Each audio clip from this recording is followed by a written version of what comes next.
Le message est clair. Nous sommes venus libérer la ville de Bukavu en particulier et la province du Sud Kivu en général, autant que nous l'avons fait au Nord Kivu et à Goma. Nous ne sommes pas venus de nous-mêmes, nous avons entendu les cris de détresse de la population. On a entendu et on a vu le pillage. On était informé des tracasseries qui étaient dans cette ville. Les armes ont été distribuées par M. Tshisekedi à tout le monde parce qu'il a fait le choix de désarticuler l'armée, les FARDC, en privilégiant plutôt les armées étrangères. Et c'est d'ailleurs dans la foulée, la grenade ou les grenades qui ont tué aujourd'hui les Congolais sont des grenades de type utilisé par les Burundais. Donc, M. Tshilombo a privilégié les armées étrangères, les mercenaires et toute autre forme et tout autre groupe négatif à qui on a distribué les armes et même aux enfants. Vous les avez vus dans la ville de Bukavu. Ça a créé l'insécurité après la surmilitarisation de la ville de Goma. Nous sommes donc venus chasser les voleurs, les pillards, ceux qui étaient incapables de sécuriser la population.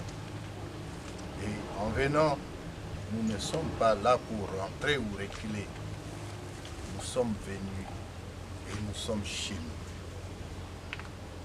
Ceux qui font véhiculer des rumeurs du genre, ils vont rentrer, ça n'engage pas. Bien au contraire, en sécurisant la ville de Bukavu, et fort surtout des événements de cet après-midi, nous n'allons pas laisser les bras croisés. Il va falloir que la menace soit écartée le plus possible et que toute la province du Sud soit totalement sécurisée. Je demande donc à la population de rester calme. Mais j'en profite pour en appeler à ceux de nos frères qu'on a trompés, Wazalendo ou bien les FARDC qui se cachent. J'en profite pour les mobiliser, leur dire qu'ils ne devraient pas avoir peur. Qu'ils sortent, qu'ils se rendent, ils iront faire la formation de recyclage comme les autres le font à Goma. Et ça permettra, bien entendu, à ceux qui se joignent à la lutte pour la libération du pays. J'en profite également pour vous dire qu'au-delà, qu'en dehors du fait qu'il y ait cet événement, un recrutement, rien qu'aujourd'hui nous avons identifié 813 recrues se sont donnés volontairement. Et la moitié a été plus ou moins pris des cours avec ces événements, mais d'autres se sont déjà plus ou moins à notre disposition. Ils vont aller à la formation en bonne uniforme. C'est l'occasion pour démentir ceux qui sont dans la propagande et penser que non, l'Alliance Fleuve Congo fait des recrutements forcés où ils visitent les enfants et consorts. Ceci dit, nous l'avions dit au meeting, nous demandons à la population, et du moins aux activités de reprendre normalement. Elles ont déjà repris de toute façon. Mais il y a d'autres défis à relever, tels que nous les avons dit tout à l'heure. L'ouverture des banques, reprise des activités, mais nous saluons plus ou moins que le port, aussi bien de Goma et de Bukavu, ont été ouverts. Les frontières sont toutes opérationnelles et les activités ont repris, quoique timidement. l'école, nous avons dit que l'école soit ouverte, et ils ont aussi repris timidement. Et je pense qu'à partir de la semaine prochaine, les activités vont devoir reprendre à 100%. N'oubliez pas non plus que nous faisons face à une situation qui est telle que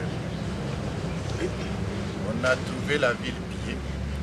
Il est normal que certaines d'autres activités comme celle de la brasserie par exemple aient des problèmes pour répondre, mais les autorités que nous sommes, nous prendrons toutes les dispositions nécessaires pour que les activités reprennent normales. Nous en appelons à la population à la vigilance, mais surtout à la collaboration pour dénoncer tout acte que vous trouverez suspect qui permettrait, qui dérangerait la quiétude de la ville. Bien plus, à cette même population, nous sommes dans la normalisation de la vie. Et comme nous l'avons annoncé dans les 2 jours qui suivent, nous allons désigner les nouvelles autorités de la province, en commençant par les gouverneurs, ses adjoints et jusqu'à les responsables de toutes les entités. Ça procède bien entendu tout cela de la normalisation de la situation. Merci. Al Jazeera. Merci, moi c'est M. Alain Oubaïkani, Al Jazeera. Monsieur le Cordo, c'est quoi finalement cette stratégie où on voit que vous êtes en train de gagner le terrain, mais l'AFC laisse le terrain à la merci des combattants, des Maïmaï, par exemple, là où ça fait au moins 1 semaine, 2 semaines où les gens sont à la merci de tout le monde. Est-ce que c'est votre façon de faire? On a vu ça à Goma, on a vu à Bukavu toute la journée, vos hommes étaient juste autour de la ville. Est-ce que c'est parmi les stratégies de laisser pourrir la situation avant l'entrée de vos hommes? Mais aussi, est-ce que les sanctions vous menacent d'avancer plus loin dans votre ambition? Non, c'est une question de responsabilité. Nous défendons la population et nous ne pouvons pas avoir une stratégie qui mettrait en péril la population.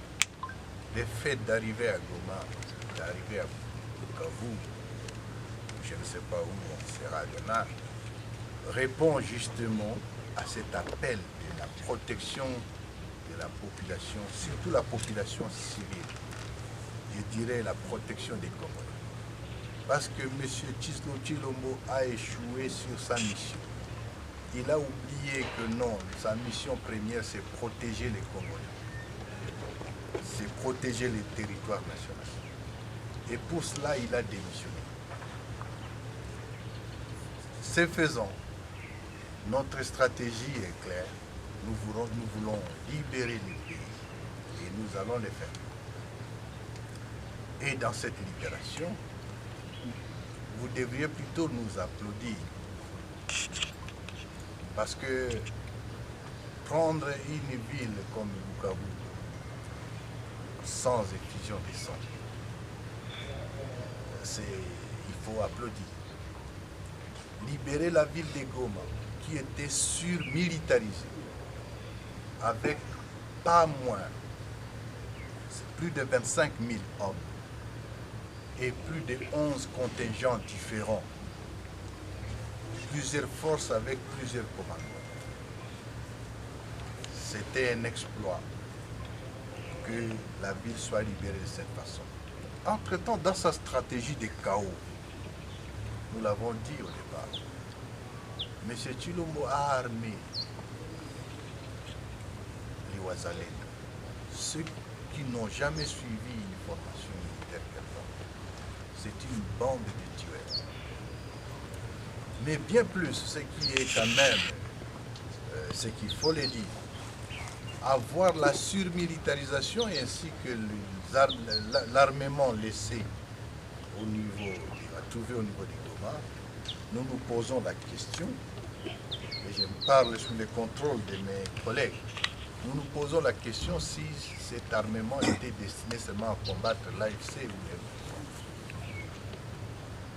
autres. M. Tshilombo a dit devant tout le monde qu'il avait plutôt l'intention d'aller se débarrasser, selon lui, du pouvoir de Kigali.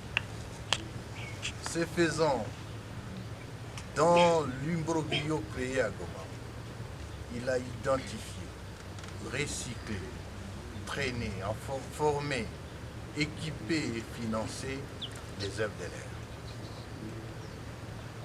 Tout ça a été devenu, c'était une bombe à retardement pour la population congolaise. La question rwandaise ne nous concerne pas. Nous sommes des Congolais. Et notre problème est plutôt congolais. Est-ce que notre stratégie serait alors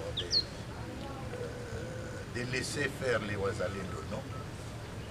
Ceux qui veulent faire l'armée, nous les demandons, revenez, rejoignez-nous, ils suivront la formation. Et ceux qui ne voudront pas, ils seront traqués, des gré ou des forces. Et nous les faisons en fonction des défis qui sont les nôtres, des contraintes qui sont les nôtres et des moyens qui sont les nôtres. Nous y arriverons certainement, nous ne pouvons pas croiser les bras en disant qu'à Oulira, il y a quelle situation. Nous n'allons pas croiser les bras parce que nous sommes donnés comme mission de protéger les Congolais.